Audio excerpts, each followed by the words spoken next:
Toujours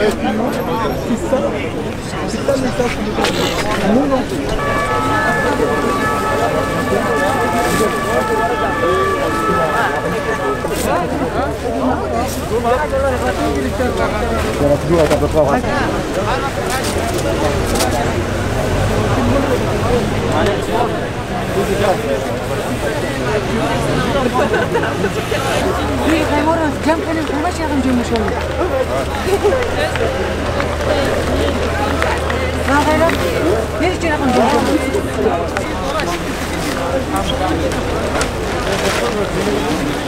Ce ne sont pas les migrants qui sont installés sur cette place qui ont perdu leur dignité.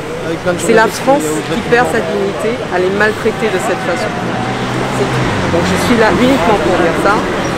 Pour les polémiques politiciennes, je vous les laisse. Alors le but il est très simple, c'est répondre à l'humiliation que ces personnes, les personnes qui sont sur ce campement subissent depuis plusieurs mois maintenant. Parce qu'avant tout, elles habitaient sur le campement qui était à Saint-Denis dans des conditions absolument déplorables, dans l'indifférence générale. Et ensuite eu une évacuation où les personnes qui sont là ont attendu des heures et des heures pour être prises en charge. Ça s'est fini en une dispersion avec de la violence, avec des gens qui se sont fait tabasser par la police, avec du gazage. Et après cette évacuation, les personnes ne peuvent plus s'installer dans les rues de Paris ou même dans le nord de Paris. Elles sont systématiquement délogées lorsqu'elles s'installent, lorsqu'elles se couchent par terre, pour dormir par terre, elles sont délogées. Donc elles se sentent totalement humiliées et c'était un moyen de leur redonner leur visibilité et dire qu'elles sont là et qu'elles ont besoin d'une mise à l'abri très rapide. Alors là, il y a 500 ans. 500 ans. Voilà. Il y a 500 tentes, on avait déjà monté un campement en août dernier pour alerter sur la situation des familles qui sont à la rue, sur l'hôtel de ville de la mairie de Paris.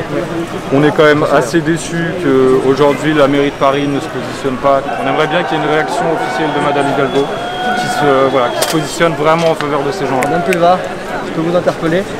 Il aimerait un soutien de la mairie de Paris, c'est un des organisateurs de Utopia. Alors je viens de dire que vous étiez là à titre personnel et que vous soutenez. Pas la maire de Paris, et non, bien sûr. Déjà répondu. Vous êtes l'incarnation de la mairie de Paris ici. Non mais sérieusement, vous êtes élu.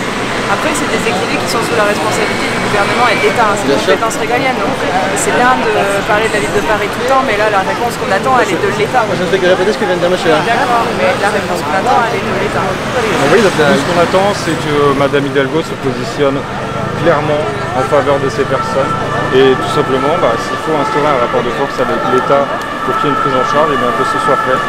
Et la mairie Paris a aussi des capacités pour héberger des gens. Voilà, c'est possible. Donc là, on est dans un petit point, c'est ça? Bah oui, juste pour vous dire, la mairie, je suis désolé. Je suis pas venue pour ça. La mairie de Paris a proposé. Non, mais moi, je vais vous répondre. La mairie de je vous ai déjà répondu tout à l'heure. Vous m'avez posé la question. Je vous ai dit que la ville de Paris, la maire de Paris, s'est positionnée publiquement, elle l'a fait encore aujourd'hui, qu'elle a demandé à l'État, en plus de tout ce que nous avons fait depuis plusieurs semaines, qu'elle a demandé à l'État la possibilité d'ouvrir 2 lieux d'hébergement dans Paris. L'ouverture de ces lieux dépend de l'autorisation de la préfecture qui pour l'instant est refusée. Il me semble que le soutien de la maire de Paris est évident. Voilà. Mais maintenant, en fait, le problème qu'on a, c'est que nous, depuis plusieurs années, la mairie et l'État se renvoient la balle et la situation n'avance pas du tout. Maintenant, on est tout à fait d'accord sur le fait qu'aujourd'hui, le gouvernement mène une stratégie d'invisibilisation des personnes qui est désastreuse. Et là, l'opération de police reprend encore dans la violence.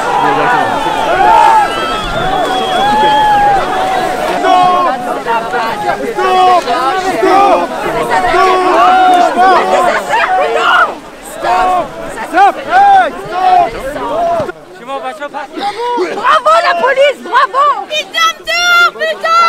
On debout! Y'a personne qui est violent ici! On debout! Ils dorment dans la rue! We are no animals! Stop! Ils vous ont rien fait, putain! Ils dorment dehors! Bonsoir. Je me sens très en colère et très ému. Ouais, je suis très en colère, bien vu, ouais. Excusez-moi, je parle pas trop à la télé, désolé. Les gens l'ont laissé mourir. Il y a le coronavirus. Et santé, tout est fermé à cause de coronavirus. On connaît cause de 4 personnes, mais on laisse 1000 personnes dehors à laisser mourir. On n'a pas le droit d'aller à l'hôpital, on n'a pas le droit d'héberger. Qu'est-ce qu'on va faire? Qu'est-ce qu'on va faire? Ils sont tués dans la guerre, ils sont tués en Iran, ils sont tués dans tous les parcours. Et là, vous ne laissez pas vivre tranquille. Donc quelle fierté vous êtes là, vous n'avez pas honte? 4 morts la semaine dernière. Vous n'avez pas honte? Regardez un peu dans les yeux et dis-moi, vous n'avez pas honte? Vraiment. Laisser les gens mourir, ce n'est pas humain. Je sais pas, les études ont montré en tout cas que quand on a mis en place pendant le premier confinement des dispositifs d'hébergement d'urgence, il y a eu extrêmement peu de cas de propagation du virus dans les centres d'hébergement d'urgence qui avaient été mis en place. Parce que en fait, quand on protège les populations, elles ne tombent pas malades. Et donc tout simplement, il faut aussi protéger les populations les plus vulnérables, celles qui cherchent refuge et qui n'ont pour l'instant pas d'endroit où dormir. Solidarité avec les sans-papiers. Solidarité avec les sans-papiers.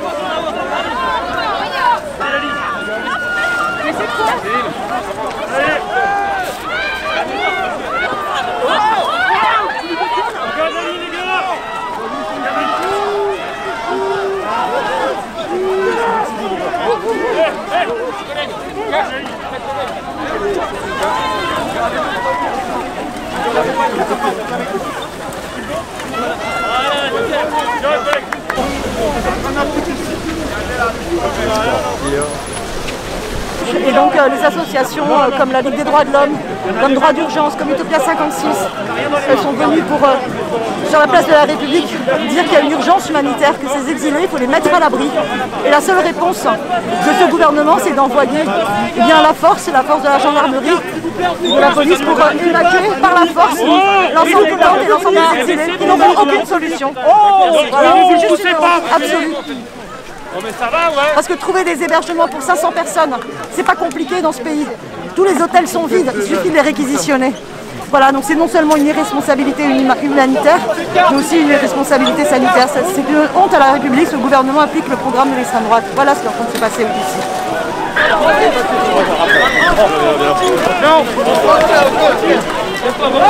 C'est quoi ça? Allez-y.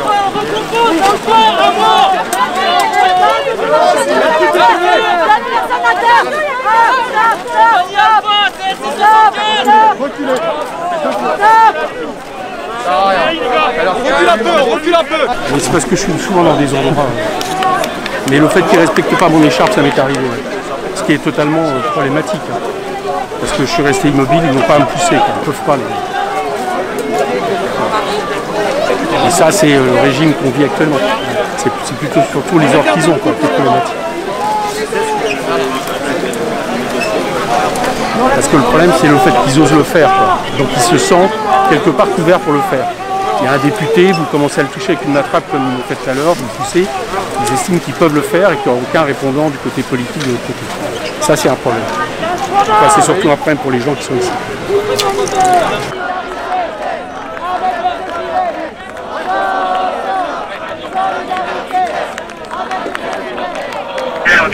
Pousser ces tentes, les stocker proprement, ce qu'on est en train de faire. Je vous indiquerai d'ailleurs où elles se trouvent, dès qu'on aura fini de les stocker, et c'est tout. Et malheureusement, après, je ne sais pas. Parce qu'on a vu là, il y a des tentes qui sont arrachées, qui sont déchirées. Monsieur, vous étiez le premier, vous êtes excité à avoir excité les choses. Vous êtes le premier, je vous ai vu, vous avez totalement pété les plombs. Non, pas du tout. Si, monsieur, et vous, c'était vous, monsieur. Le commissaire, c'est le chef qui a pété un câble. Absolument. C'est le chef qui a pété un câble. Là pour montrer la voie. Vous êtes là pour montrer la voie, donc défoncez. Moi, ce que j'ai vu, j'ai vu, c'est que vous calmiez les choses. On essaye au maximum. Au maximum. Moi, je peux vous dire que je l'ai vu complètement en roue libre. Excusez-moi, ce que j'ai vu là, je ne dis pas que ça s'est passé comme ça toute la soirée. Je ne dis pas que ça s'est passé comme ça toute la soirée, je parle de là il y a 5 minutes. que j'ai vu, c'est que vous essayez de calmer les choses. Vous demandez qu'on s'écarte sans les caméras, bon, c'est raté. Simplement, ce qui est incompréhensible pour nous, c'est que là, vous obéissez à un ordre. Je comprends. Vous évacuez ces personnes de façon musculée, on va dire, mais elles ne vont pas s'évaporer. Elles vont aller 500 mètres plus loin, elles vont aller 1 km plus loin. Donc dans 2 heures, vous allez aller les déloger 1 km plus loin. Je vous l'ai dit tout à l'heure, je n'ai pas la solution de la minute d'après. Mais c'est toute la nuit, toute la journée, donc c'est une espèce de harcèlement permanent. Ce ne sera pas de harcèlement. C'est du harcèlement. C'est la relation de Medina qu'elle ne m'appartient pas à moi. Je sais bien. Voilà. On pensait qu'on peut discuter vous et moi, il y a trop de médias, donc je vais mettre au fin. Mais je vous remercie madame. J'ai demandé que ça soit sans caméra, vous avez entendu. Je vous remercie en tout cas madame. Merci à vous. Moi je ne suis pas là pour ça, je vous assure, il y a plein de gens qui sont là. Posez-leur des questions, il y a des gens de Médecins du Monde qui sont là, qui ont des témoignages absolument terrifiants sur ce qui s'est passé ces derniers jours. Ça fait 3 ans, qui pourront vous en parler. Donc voilà, moi je suis pas là, je suis pas venue pour ça. Je suis pas venue pour parler à la presse, je suis venue en soutien à des amis qui sont là, qui sont mobilisés, pour aider des gens dont la situation me préoccupe en permanence et sur laquelle je travaille depuis longtemps avec d'autres personnes. Je ne suis pas venue pour parler, enfin voilà, pour faire de la pub ou quoi que ce soit. Et je n'avais pas prévu de parler avec la police. Donc. Merci. Mais la mairie de Paris, comme je l'ai dit à vos confrères tout à l'heure, elle s'est déjà beaucoup mobilisée et elle va continuer de se mobiliser. Et Anne Hidalgo a déjà dit son soutien à ces personnes et elle va continuer de le faire. La mairie de Paris a demandé par la voix d'Anne Hidalgo et de Yann Brossa, qui est l'adjoint au logement, qui est très mobilisé sur ces questions-là. Elle a demandé que 2 lieux d'hébergement soient ouverts, notamment dans le palais des expositions, le palais des congrès qui est vide depuis des mois pour les raisons que l'on sait. Paris et la Petite Couronne et la Grande Couronne, mais singulièrement Paris et la Petite Couronne, regorgent d'endroits qui sont vides, fermés depuis le mois de mars et qui pourraient provisoirement accueillir ces personnes. Il y a des associations qui savent faire, l'association Aurore, l'association Emmaüs, c'est organiser l'hébergement et la prise en charge des personnes sans abri dans la situation de celles qui sont là ce soir. L'État ne prend pas ses responsabilités, l'État n'a pas pris cette décision et la ville de Saint-Denis, depuis des semaines, demandait une mise à l'abri sans l'obtenir.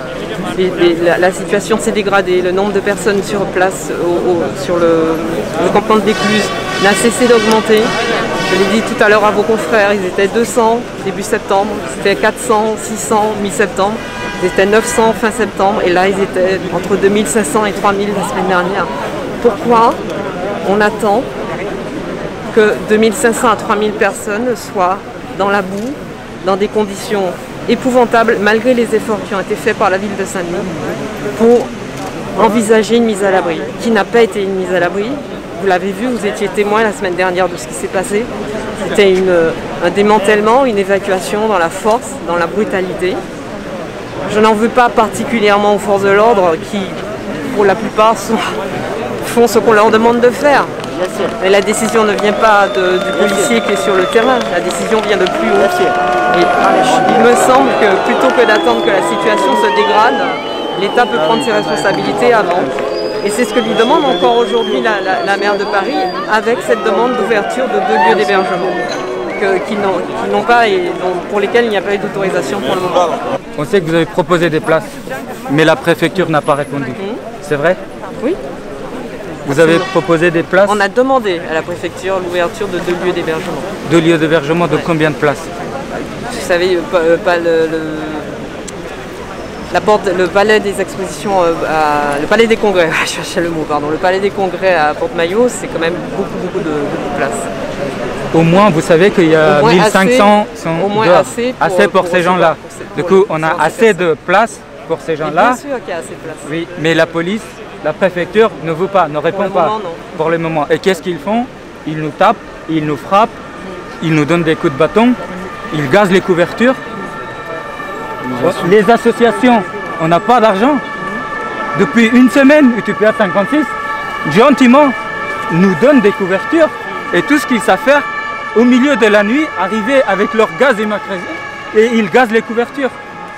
Et tout ce qu'ils disent le matin en arrivant, c'est rentrez chez vous. Vous êtes des terroristes.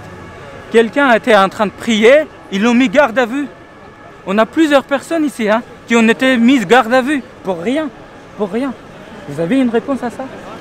Malheureusement, je ne suis pas à la préfecture, monsieur. On va aller à la mairie. On va aller à la mairie taper à la porte parce que là-bas il y a de la place, on le sait. Donc on va aller taper à la mairie pour que la mairie soit solidaire avec tous ces réfugiés. N'oublions pas que Paris est une ville refuge. On va taper à la mairie de Paris pour aller lui demander refuge et je vous invite à nous suivre parce qu'on va tous y aller. Là, maintenant. On y va. Là, vous nous autorisez d'aller vers la mairie. Moi, je ne peux pas vous donner cette autorisation-là. On y va. Vous avez la liberté de circuler dans Paris. C'est encore mais comme la mairie a proposé et la mairie est d'accord pour donner de logement, ce soir, tout ce qu'on a à faire, c'est d'aller devant la mairie. Ce qu'on a décidé, c'est votre point de vue. On va pas lâcher. Je ne peux pas vous empêcher d'aller devant la mairie. On y va, les gars. On va vers la mairie de Paris. On va tous ensemble taper la porte de la mairie. Tout ce qu'on sait faire. Tout ce qu'on peut faire. De toute façon, qu'est-ce qu'on gagne ce soir à rester ici? Ils vont nous tirer des flashballs comme ils ont fait il y a une semaine quand ils ont démantelé le campement devant le Stade de France. On a des vidéos, vous avez tous des vidéos. Pourquoi vous n'avez pas diffusé? Vous avez très bien vu qu'ils ont tiré avec des flashballs. Alors que les gens qui ont fui les balles, les Kalachnikov, et tout ce qu'ils savent faire, c'est ça. Si on reste ici ce soir, ils vont nous frapper à mort, comme ils ont fait pendant une semaine. Mais on va vers la mairie, et comme dit le collègue, on fait confiance à la mairie, et on va frapper la porte de la mairie. Tous les matins, tous les soirs, tous les midis, tout le temps, dès qu'on s'installe quelque part avec les réfugiés, alors la police a des caméras partout. Ils arrivent en 5 minutes. Ils nous gazent, ils nous frappent et ils nous traitent de terroristes. L'autre jour, je parlais avec les policiers. Je leur ai dit, j'ai servi la France pour la protection de tous. Et vous devez protéger les gens, mais pas les frapper. Vous savez ce qu'ils m'ont dit? Ils m'ont dit, il y a des terroristes dans ces gens-là. Entre ces gens-là, il y a des terroristes et ils les considèrent comme les terroristes. Imaginez-vous.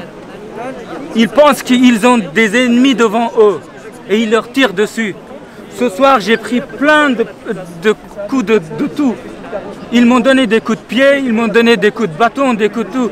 J'ai les doigts blessés, je suis blessé depuis une semaine. Mais je ne peux pas dormir chez moi. Je ne peux pas. Parce qu'il y a des réfugiés de partout qui sont là. Je suis arrivé il y a 11 ans, mais je n'ai pas connu cette France-là. J'étais accueilli, j'étais bien accueilli. Et aujourd'hui, tous les jours, je me lève pour servir la France. Pendant 1 an, j'étais dans le service santé des armées. Tous les matins, j'avais une fierté. J'étais heureux de saluer le drapeau. Mais aujourd'hui, je n'accepte plus cette France-là. Je ne peux plus supporter cette France-là. Parce que qu'est-ce qu'ils vont faire? Ils font passer juste le message de la haine. Et la haine conduit tout le monde vers la violence. Et on ne veut pas de violence. On a vécu assez de violence. On a fui, comme je vous ai dit, on a fui les balles de Kalachnikov. Et ceux qui nous suivent aujourd'hui, c'est des balles de flashball de partout. Et ils nous gazent tout le temps, sans arrêt. Sans aucune raison, mais vraiment aucune raison. Ils ont embarqué plein de gens sans aucune raison. Et ils sont aujourd'hui libérés. Hein. Si vous voulez, vous pouvez les interviewer. Ils ont été mis garde à vue et 24 heures après, ils ont été libérés. Pourquoi? Parce qu'ils ont commis aucun crime. Ils n'ont rien fait. Ils sont en situation régulière. Ils ont fait une demande d'asile. Aujourd'hui, ils ont des récépissés, des attestations demandeurs d'asile normales, en procédure normale. Il y en a qui ont obtenu des statuts de réfugiés, mais sont toujours dans la rue. Et alors, ce qu'on demande, c'est d'être un petit peu plus gentil et ne pas faire passer ce message de la haine. Et on demande un logement, on demande juste le droit. On sait très bien qu'on a des devoirs, mais on a aussi des droits. Ce soir, tous les Français ici, ils nous ont prouvé que la France est un grand pays et peut accueillir. Tout à l'heure, on avait, Madame la représentante de la mairie, qui nous a dit qu'il y avait de la place. Mais c'est la police qui vous parle. La police, ils ne nous autorisent pas d'y aller. La police, tout ce qu'ils savent faire depuis une semaine, nous gazer, nous frapper. Voilà ce qu'ils savent faire. Alors qu'il y a des places. Je ne comprends pas, je ne comprends pas et je ne connais pas cette France-là. Je suis Reza Jafari, je suis président de l'association Enfants d'Afghanistan, je suis directeur du Centre culturel afghan de Paris. On essaye tout le temps de représenter la culture afghane. On essaye de dire qu'on n'est pas des terroristes. Ce qu'ils nous reprochent depuis une semaine, ils nous disent que vous êtes des terroristes. Depuis un an, on a créé un centre culturel. On a des projets avec la Philharmonie de Paris, des lieux prestigieux. On a des projets avec la mairie de Paris. On a des projets avec le CRR de Paris. On organise des concerts tout le temps sans arrêt pour dire qu'on est des gens cultivés, on a une culture. Malheureusement, aujourd'hui, tout ce qu'ils connaissent de l'Afghanistan, ils pensent qu'ils sont tous des terroristes. Ils arrivent ici et qu'est-ce qu'on fait avec les terroristes? On les abat, c'est tout. Oui, tout ce qu'on peut faire ce soir, c'est ça. Si on reste ici, comme je vous ai dit, ils vont nous frapper et ce n'est pas l'objectif. Et en plus, on ne veut pas répondre à la haine, à la violence. On ne peut pas répondre et on ne peut pas rester. On est obligé de partir. Vous pensiez trouver ça en arrivant au pays des droits de l'homme? Non, non, pas du tout, pas du tout. Pas du tout. Vous savez, les gens au pays, les gens qui vivent dans les pays en guerre, parce qu'aujourd'hui, moi je suis français, je suis là depuis longtemps. Dans les pays en guerre, j'ai travaillé dans les pays en guerre. Et ils pensent arriver dans le pays des droits de l'homme, ils vont trouver le refuge et ils vont trouver le calme.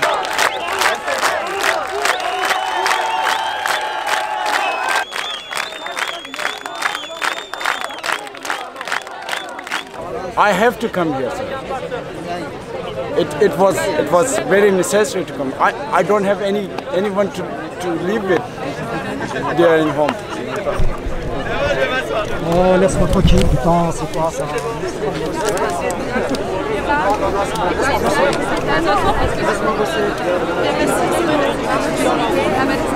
Et quand j'ai fait mon micro, je suis quoi alors? Obéissance à la loi, dispersez-vous. Deuxième sommation, nous allons faire usage de la force.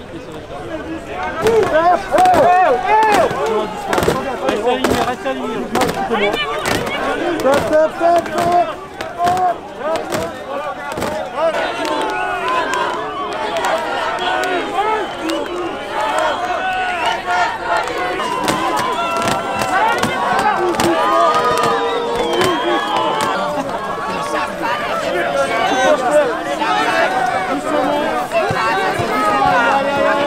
Oh merde, sur la liste. Pourquoi tu mets des coups là? Putain merde. Et pourquoi tu mets des coups dans le chicken? Si vous voulez savoir comment, c'est sur la liste. Sur la liste, c'est sur la liste.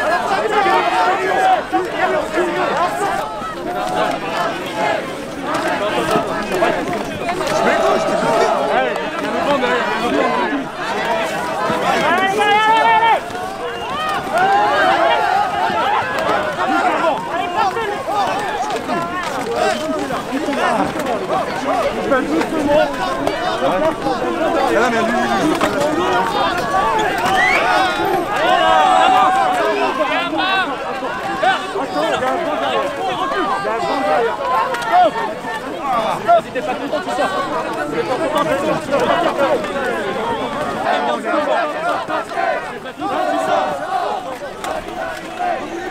Si t'es pas content, tu sors.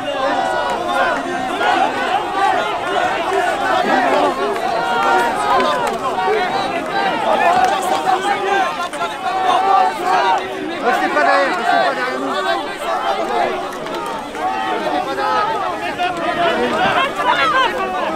Les gars!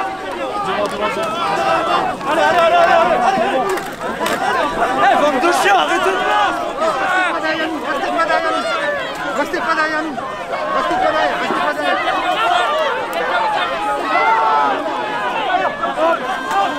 Arrête de pousser, les gars! Arrête de pousser!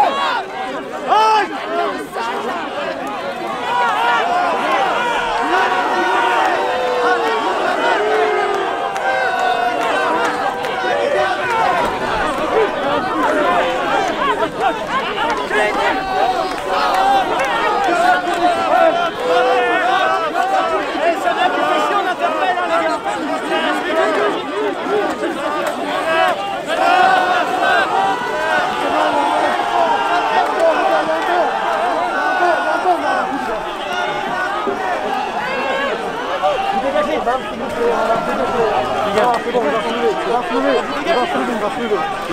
c'est bon.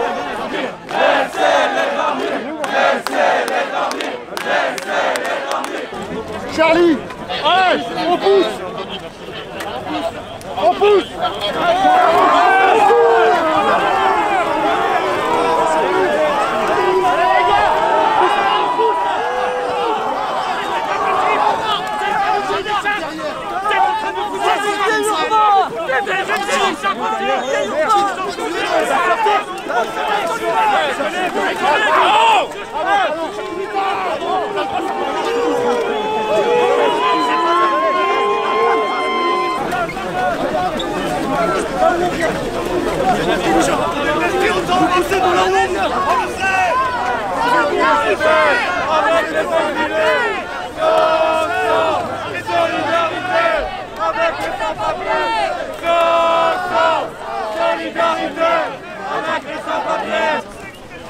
Écoutez, monsieur, ça commence à aller, hein.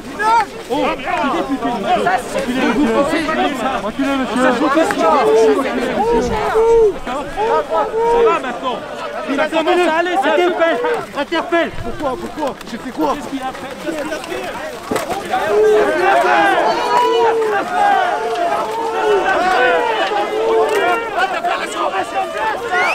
Au sol! Au sol! Je peux pas mettre au sol! Allez! Vous achetez de l'oligarchie! Vous allez mieux que ça! Allez, la fin, on prend place ici. Voilà.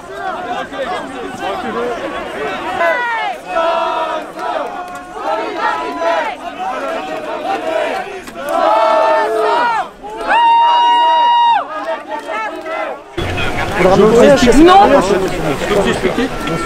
On ne veut pas attendre qu'il y aura tous ces gens autour de moi. D'accord, ok. Voilà. Utopia 56, Solidarité du Rambisson, c'est des assos, des gens comme vous, qui se disent bon, c'est pas normal que des êtres humains soient comme ça pour la rue. Et c'est très rare qu'ils organisent des rassemblements. Ils l'ont fait juste pour que vous soyez là, pour dire attendez, il y a 500 personnes qui restent, c'est pas possible de les laisser comme ça dans la rue, porte de la Chapelle, porte de Verviers. Donc c'est pour ça qu'ils l'ont fait, c'est pas politique. Nous, moi j'y soutiens politiquement, mais c'est ça qu'il faut bien attirer, c'est que maintenant les associations humanitaires qu'on sont à faire ça, donc il faut réagir. J'ai entendu tout à l'heure, un petit message à Hidalgo, j'ai entendu certains de ces élus dire ah bah non, on voudrait bien ouvrir un lieu, mais on ne peut pas, parce que vous comprenez, la préfecture nous empêche. Je ne crois pas 2 secondes que la maire de Paris, capitale de la 6e puissance économique au monde, ne peut pas ouvrir un lieu si elle le veut. Eh bien justement, là, la mairie de Paris dit qu'elle a proposé à la préfecture des lieux, mais que la préfecture a refusé. Et donc moi je ne comprends pas pourquoi la préfecture ne contacte pas directement les associations pour dire aux exilés « je vous mets à l'abri ». Donc il se renvoie la balle dans une hypocrisie qui est inacceptable. Là il y a une urgence humanitaire, il y a une urgence sanitaire qu'il faut mettre à l'abri. Franchement, 500 personnes, c'est tout à fait facile de mettre à l'abri 500 personnes. Tous les hôtels à Paris sont vides, ils peuvent être réquisitionnés. Vous avez des gymnases à Paris, vous avez des parcs des expositions. Donc qu'on les réquisitionne, si la préfecture ne veut pas le faire, que la ville de Paris assume de le faire. Mais sauf que là, elle dit, ça n'est pas de ma compétence, c'est de la compétence de l'État. Enfin, elle veut supplanter la compétence de l'État pour créer une police municipale. Il y a une autre priorité, c'est que tout le monde soit à l'abri et soit hébergé dignement. Donc elle assume cette urgence humanitaire. Mais c'est une honte, voilà, le gouvernement, M. Darmanin et M. Lallemand, le préfet de police de Paris, a une urgence humanitaire, répondent par la force. Nous étions là avec nos écharpes d'élus pour dire pas de violence, ils n'en avaient strictement rien à faire et ont chargé pour sortir les tentes une à une, peut leur importer qu'il y ait des femmes et des hommes à l'intérieur. Police! Les gars, refuse! Tout ce qu'on sait faire, c'est réviser, mais c'est... Respecte la presse, respecte la police aussi. Respectez-les d'abord, une fois. Qu'est-ce que vous faites, putain? Partez par là, madame. Oh, le côté. Les gars, Alpha! Vous rigolez?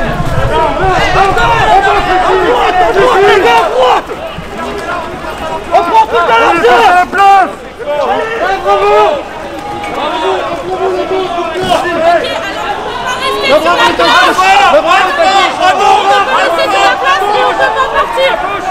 C'est quoi la logique?